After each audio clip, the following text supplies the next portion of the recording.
말이 있습니다. TV 브라운관이 고물상에 있으면 고물이지만 백남준에게 있으면 보물이 된다. 마이클 조던이 야구계에 있을 때에는 고물이었지만 농구계에 있을 때에는 보물이 되었다. 이 말은 이창현 작가의 책에 나오는 한 구절입니다.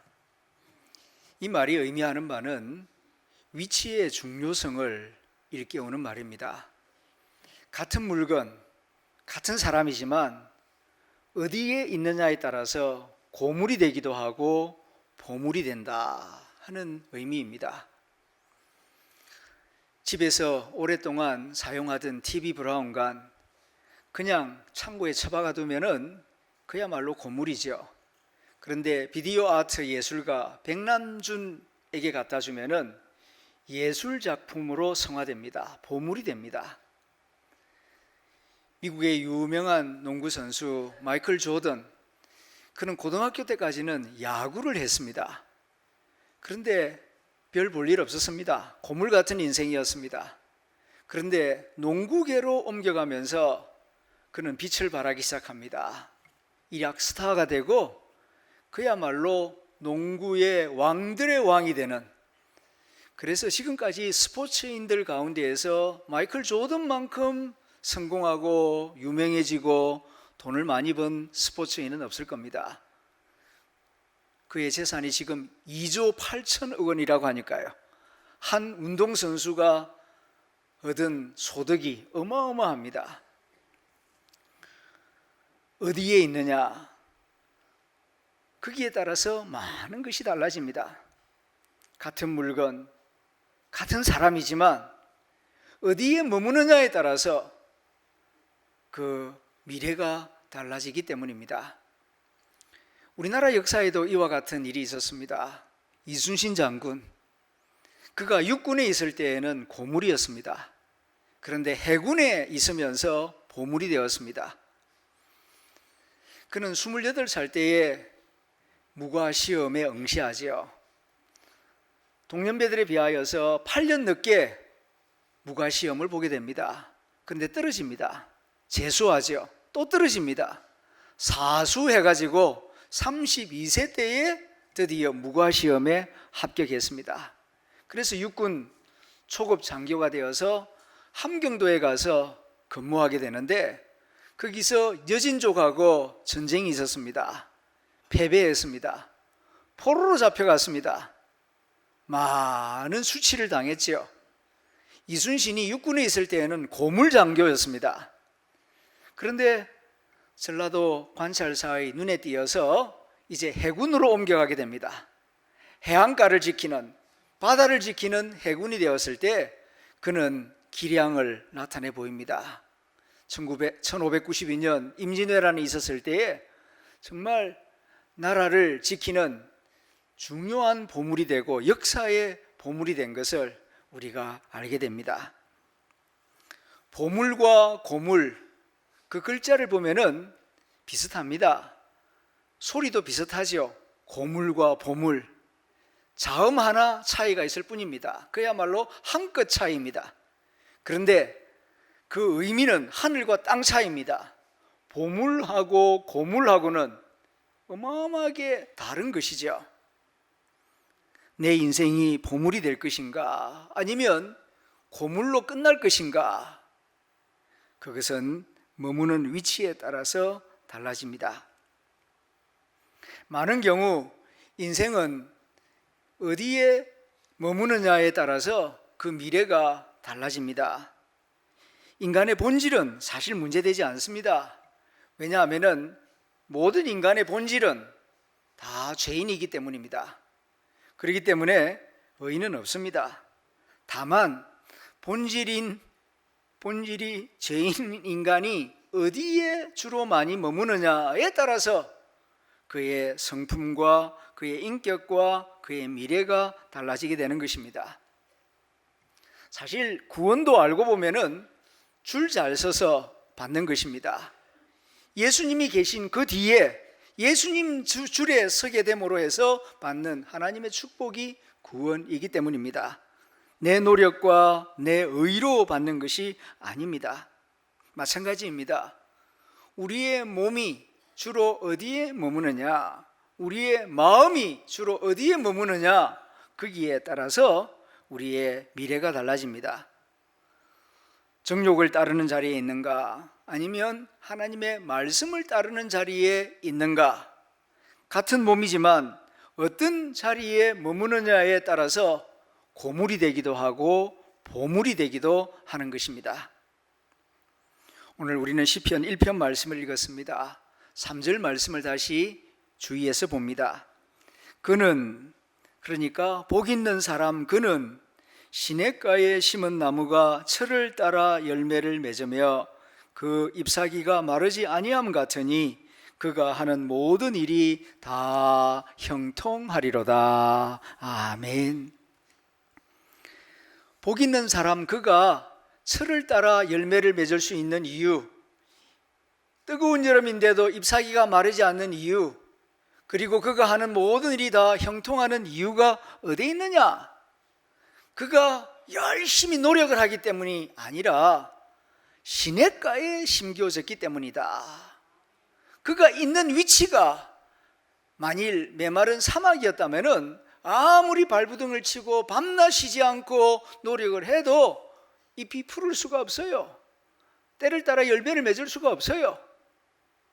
그런데 시냇가에 심겨졌기 때문에 뜨거운 여름에도 그의 잎이 푸를 수가 있고 때를 따라서 좋은 열매를 맺을 수 있다 하는 말씀입니다. 같은 나무이지만 어디에 심겨졌느냐에 따라서 이렇게 그 운명이 달라지는 것처럼 우리의 인생도 타고난 것도 중요하고 노력도 중요하지만은 어디에 머무느냐에 따라서 그 미래가 달라진다 하는 말씀입니다. 우리는 신앙생활을 하는 사람들입니다. 신앙생활 잘하기를 원합니다. 어떻게 하면 신앙생활 잘할 수 있겠습니까? 어렵게 생각할 거 없습니다. 하나님의 말씀이 들려오는 자리에 항상 머무는 생활이 신앙생활 잘하는 길인 줄로 믿으시길 바랍니다. 자리가 사람을 만든다 하는 말이 있지 않습니까? 항상 맞는 말은 아니지만 맞는 경우가 많습니다. 악인들이 함께하는 자리, 오만한 자들이 모이는 자리, 죄인들이 걸어가는 그런 자리에 있으면 복이 떠납니다.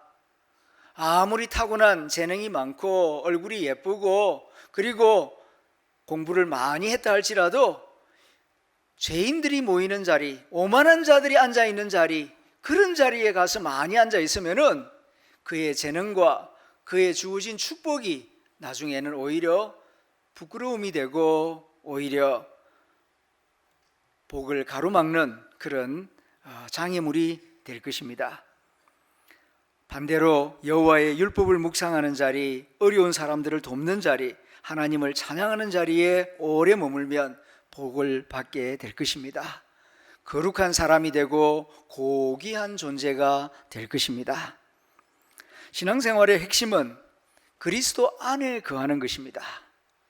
우리 주 예수님께서 요한복음 15장에서 이렇게 말씀하십니다. 내 안에 거하라. 나도 너희 안에 거하리라. 가지가 포도나무에 붙어 있지 아니하면 스스로 열매를 맺을 수 없음 같이 너희도 내 안에 있지 아니하면 그러하리라. 나는 포도나무요 너희는 가지라. 그가 내 안에 내가 그 안에 거하면 사람이 열매를 많이 맺나니 나를 떠나서는 너희가 아무것도 할 수 없음이라. 사람이 내 안에 거하지 아니하면 가지처럼 밖에 버려져 마르나니 사람들이 그것을 모아다가 불에 던져 사르느니라. 너희가 내 안에 거하고 내 말이 너희 안에 거하면 무엇이든지 원하는 대로 구하라. 그리하면 이루리라. 아멘. 신앙생활에 있어서 승리하는 길은 그리스도 안에 머무는 것입니다. 이것이 제일 중요합니다.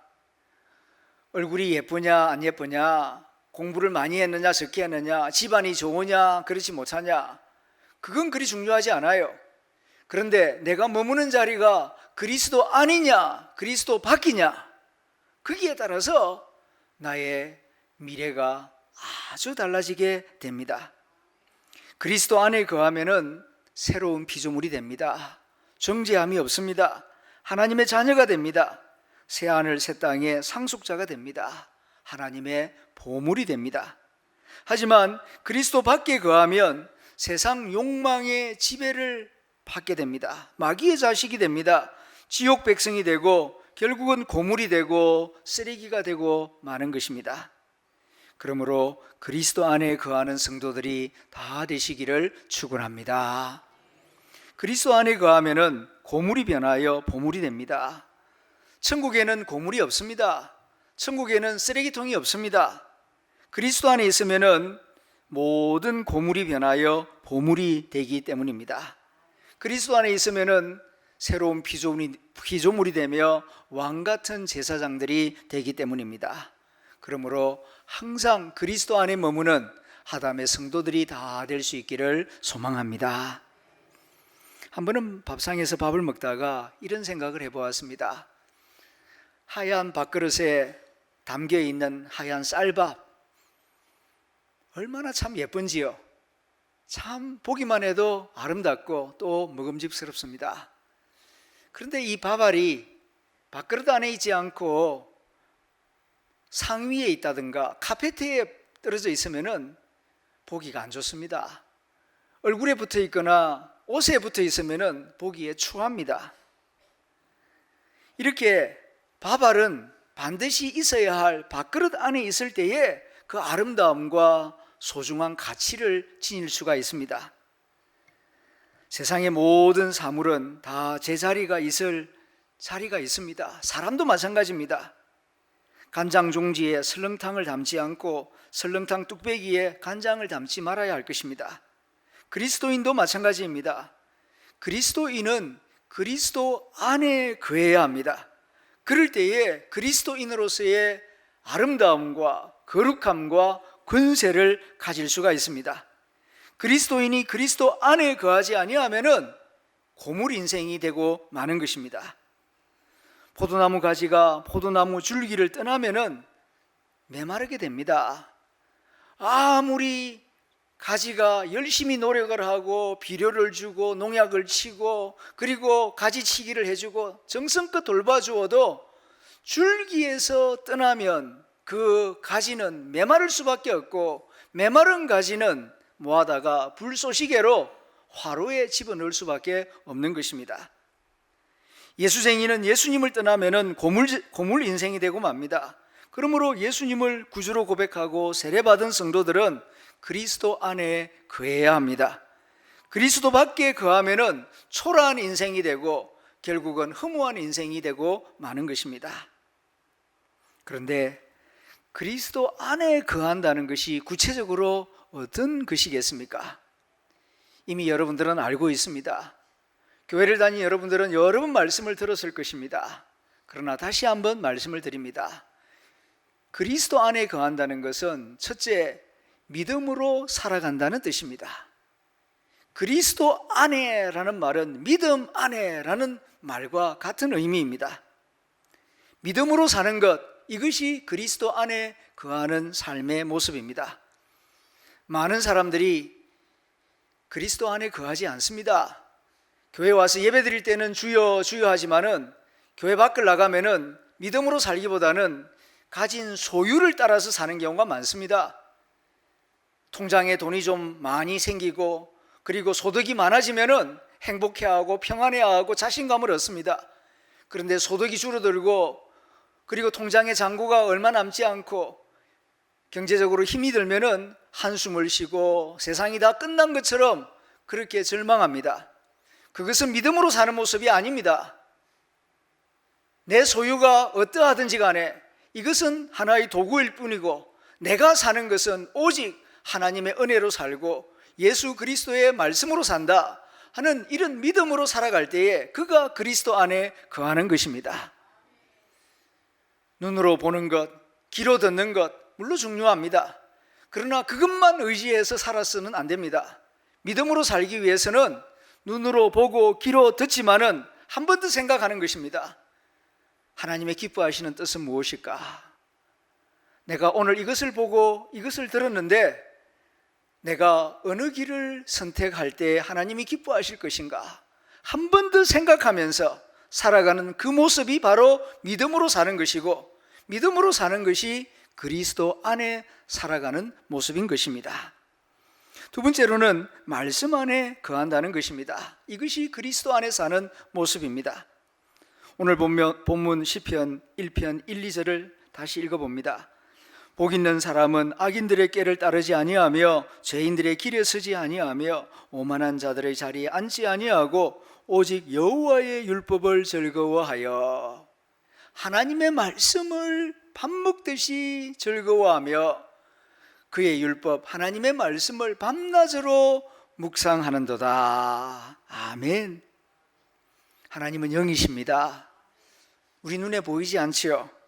어떻게 하나님 안에 거할 수 있겠습니까?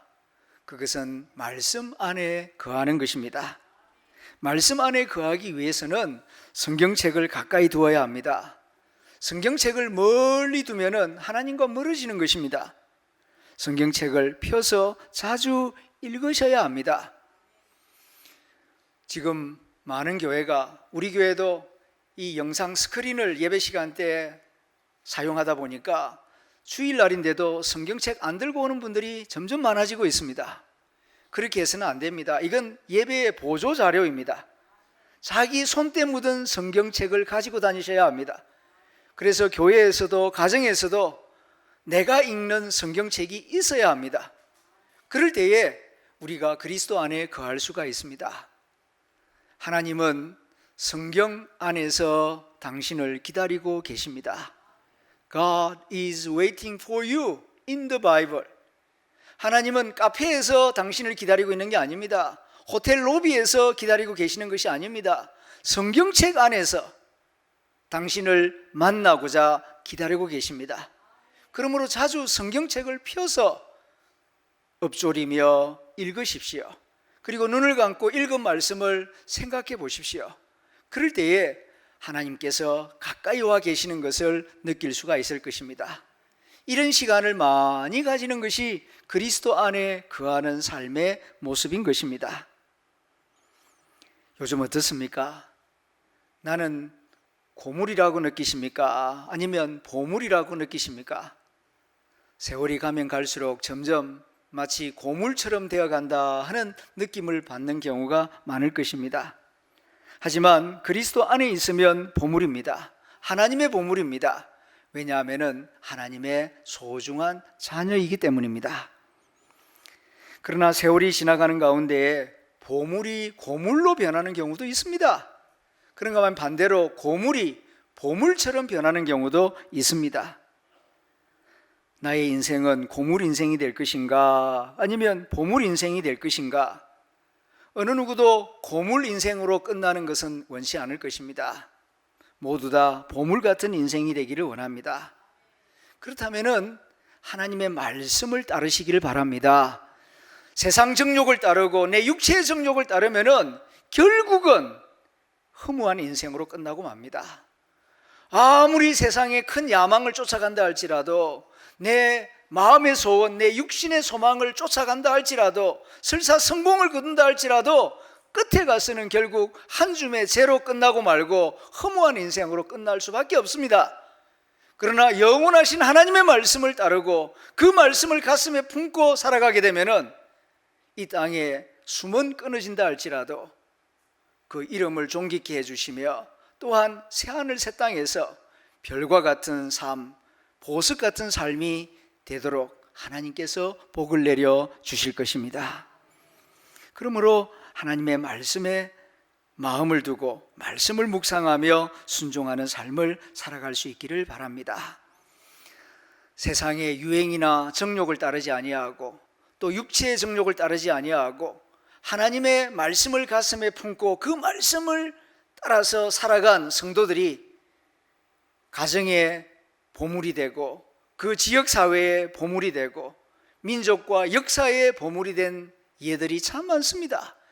기독교 역사는 이것을 우리에게 말해주고 있습니다. 어느 가문에 태어났느냐, 육체가 어떠하냐, 그거 의미 없습니다. 가슴 속에 무엇이 있느냐, 거기에 따라서 그의 삶이 고물 같은 인생이 되기도 하고 보물 같은 인생이 되기도 하는 것입니다. 이번 휴가 기간 동안 우리 교회 등산교실과 함께 몽골에 다녀왔습니다. 몽골에서 이태준 선생을 알게 되었습니다. 이태준 선생은 독립운동가이면서 또한 의사였습니다. 그는 1883년 경상남도 하만에서 태어났습니다. 하만이라고 하는 도시 아십니까? 아는 분도 있겠지만은 사실 별 존재감이 없는 도시입니다. 그래서 많은 분들이 함양하고 하만하고 같은 줄로 생각하는 분들도 꽤나 많이 있습니다. 엄연히 다른 도시입니다. 그러나 존재감이 없다 보니까 사람들이 잘 구분하지 못할 때가 많습니다. 이태준은 존재감이 없는 그 함안군 군북면에서 태어났습니다. 그런데 그 마을에 교회가 있었습니다. 별 볼 일 없는 마을이라도 교회가 있으면 그 마을에서 자라나는 어린 아이들에게 미래가 달라집니다. 이태준이 그랬습니다. 어릴 적에 교회를 다녔습니다. 교회를 통하여서 하나님을 알게 되고 선교사들을 알게 되고 세브란스 의과대학을 알게 되었습니다. 24살 때 서울로 올라가서 의과대학 공부를 마치고 28살 때 의사가 됩니다. 그때가 1911년 일제강점기였습니다. 이태준은 이런 시대에 나는 어떻게 살아야 하나 2년 동안 깊이 고민을 합니다. 이제 의사 면허증을 땄으니까 세상 욕심을 따라 돈 많이 버는 의사가 될 것인가? 함안군 군북면에서 처음으로 의사가 나왔으니, 그리고 지금도 의사가 귀한 직업인데 1910년대 의사라고 하면 얼마나 참 귀한 일이 되겠습니까? 이참에 돈을 왕창 벌어야 되겠다, 그런 생각했을 것입니다. 그러나 그는 성경을 알고 하나님을 아는 사람입니다. 하나님의 뜻을 따를 것인가? 돈 많이 버는 의사가 될 것인가?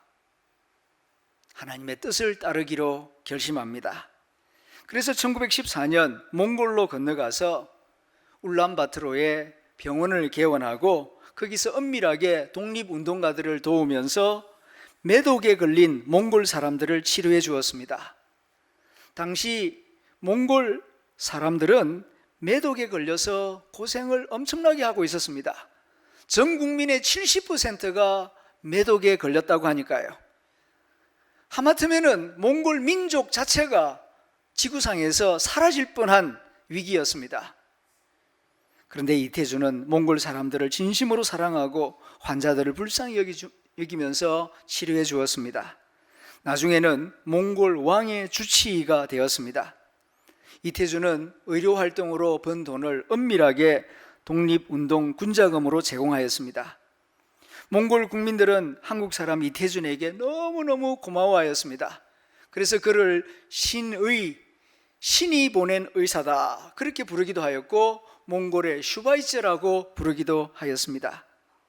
그런데 불행하게도 1921년 러시아 백군이 몽골을 점령한 때가 있었는데, 이 러시아 백군에게 체포되어서 감옥 생활을 하는 가운데에 친일파 러시아 군인에 의하여서 죽임을 당했습니다.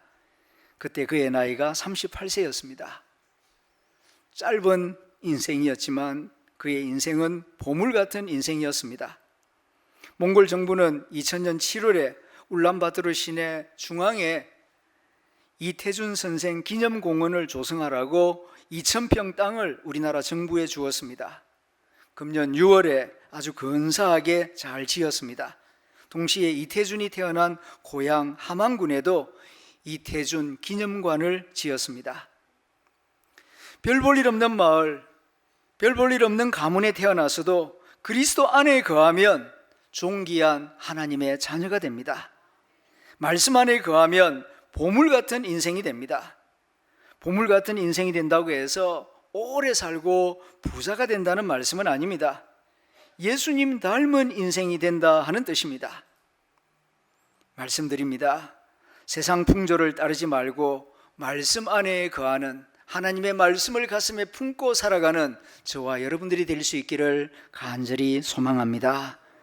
육체의 정욕을 따르지 않고 하나님의 말씀을 따르는 성도들, 하나님께서 별과 같이 보석같이 존귀한 사람들이 되게 해 주실 것입니다. 내 뜻대로 내 욕심대로 세상 정욕을 따라서 살아가면은 결국은 고물 같은 인생이 되고 말고 한 줌의 흙으로 돌아가는 허무한 인생이 되고 말 뿐입니다. 하지만 영원하신 하나님의 뜻을 가슴에 품고 살아가면은 시대가 달라져도 빛나는 보물과 같은 인생이 될 것입니다. 사랑하는 사람은 사랑하는 사람에게 자주 묻습니다. 어디 있어요? 어디 있니? 하고 묻습니다. 엄마는 자녀에게, 아내는 남편에게 묻습니다. 지금 어디 있어요? 어디 있어요? 하고 묻습니다. 이 물음에 대하여 반갑게 대답할 수 있다면 행복한 사람일 것입니다. 우리를 사랑하시는 하나님은 우리에게 자주 묻습니다. 네가 어디 있느냐? 네가 어디 있느냐? 그렇게 물으실 때마다 하나님, 제가 지금 여기에 있습니다. 그리스도 안에 있습니다. 이렇게 기쁘게 응답할 수 있는 복된 성도들이 다 될 수 있기를 축원합니다. 기도하겠습니다.